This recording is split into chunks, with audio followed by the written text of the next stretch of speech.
The trucking, trying to keep a time on this treadmill by talking to you. So I got on the treadmill, trying to keep my eye off the, looking to see how long I've been on here, which probably ain't been about 2 minutes. But what was I about to say? Oh, I know what I'm about to say. Back at the short trucking. Do you think it's fair, or do you think it's right that a trucking company will swindle a trucker out of money? Do you? I don't.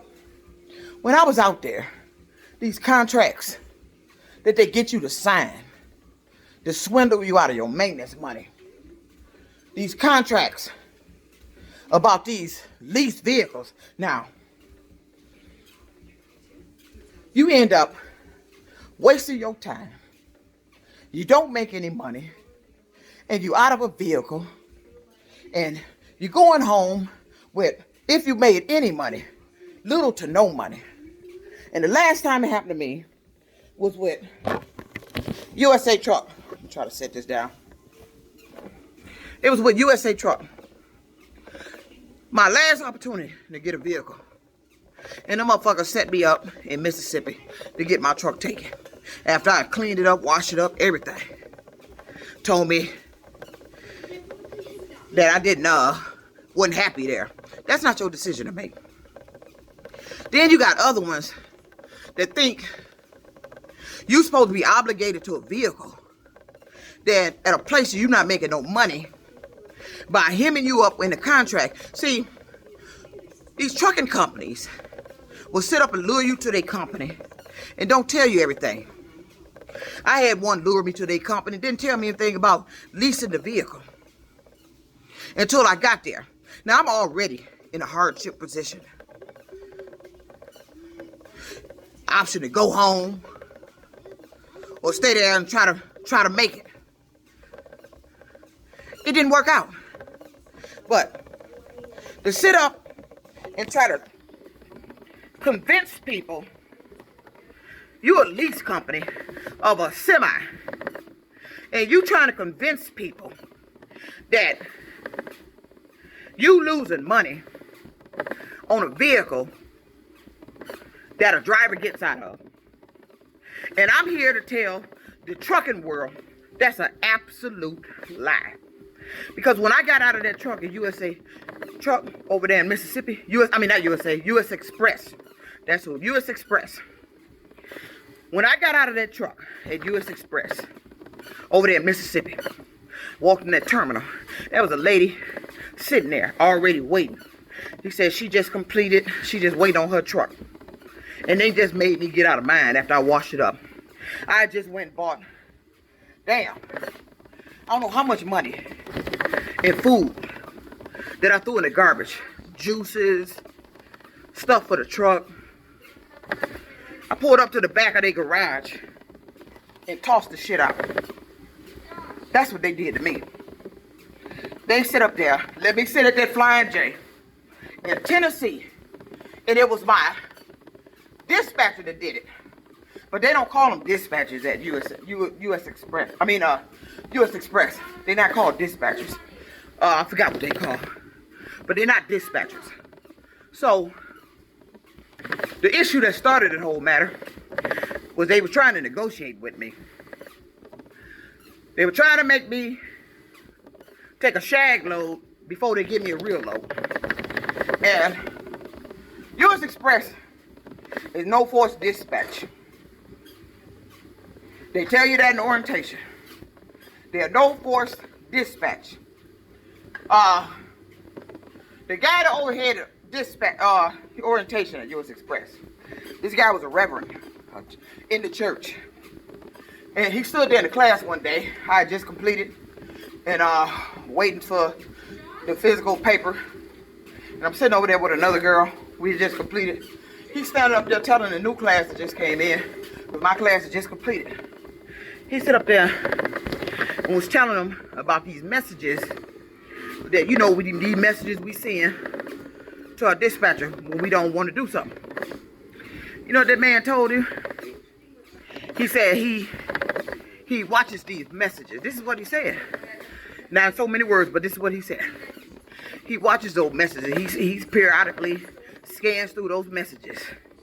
And if he see one that he don't like, he the one to play with your money. That's what he stood up in that classroom and said. You know, but by the time he say that, you too far in. If I'd have known that motherfucker was gonna stand up there and say some shit like that, I'd have walked up out of there. This is a guy that's supposed to be a reverend.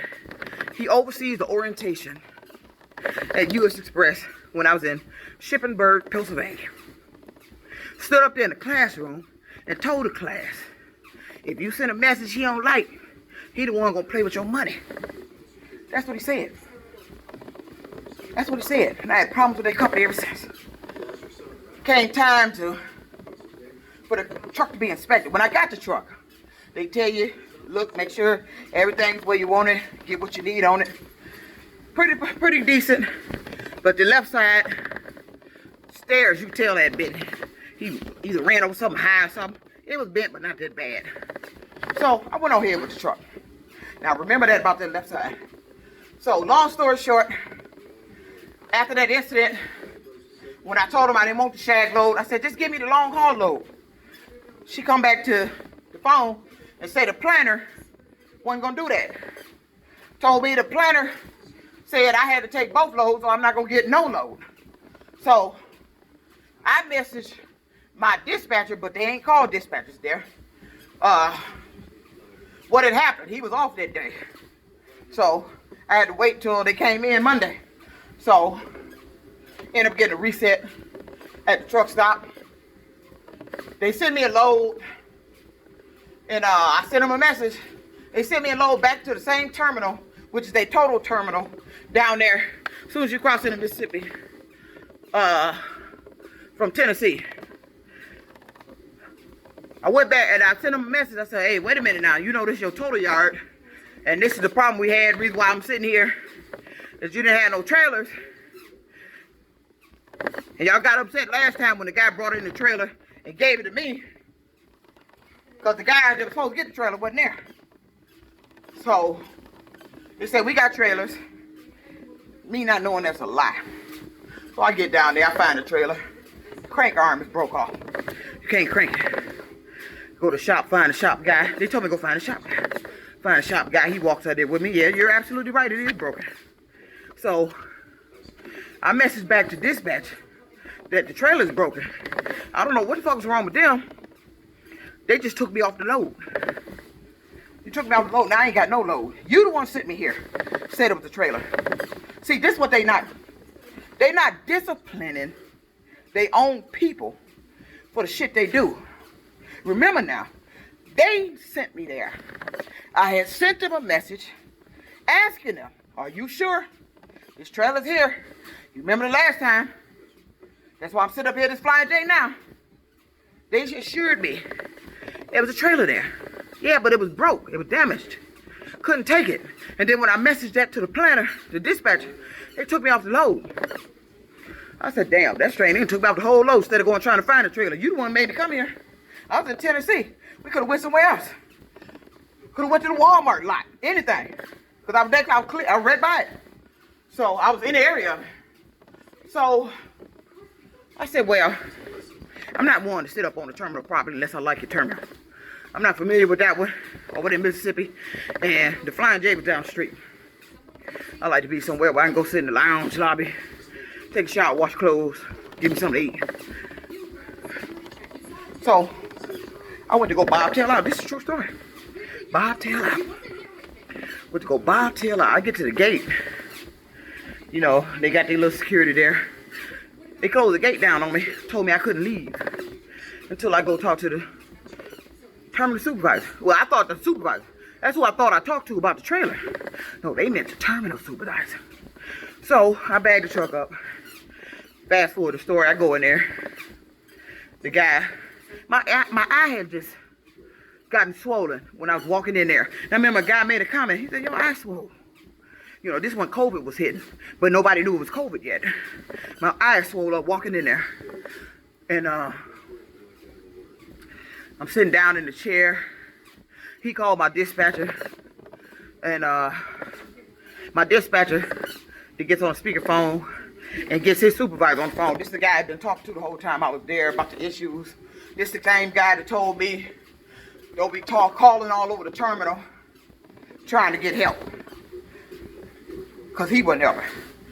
So, get him on the phone. He tells me, Juanita, you're not happy here. Turn in your truck. I said, man, you can't make that decision. He said, you're not happy here. Told me to turn in the truck. Phone call was hung up. They gave me a paper. I had to go clean up my truck. Now, I signed contract, the lease on there, one of their trucks, and I had to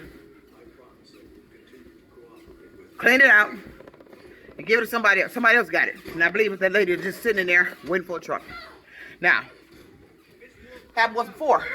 Now, these lease companies, trucking lease companies, you don't have a right to sit up and put something in a contract because you're leasing trucks to this company that where the driver will end up obligated owing you something if they decide to leave. Drivers leave companies all day. But it ain't fair that you sit up and will put something in your contract to get money because you claim your truck gonna be sitting. No, it's not. They got orientation damn near every day. You got a driver available damn near at the end of every orientation, or one sitting there waiting on a truck they want because they don't like the ones you got. Your truck ain't gonna be sitting. Now, you the one went to these dealerships and leased all them goddamn trucks, financed them. You know, that's the game. You did that. But you want to sit up upon yourself and get money if something happened, the driver leave or terminated or whatever reason.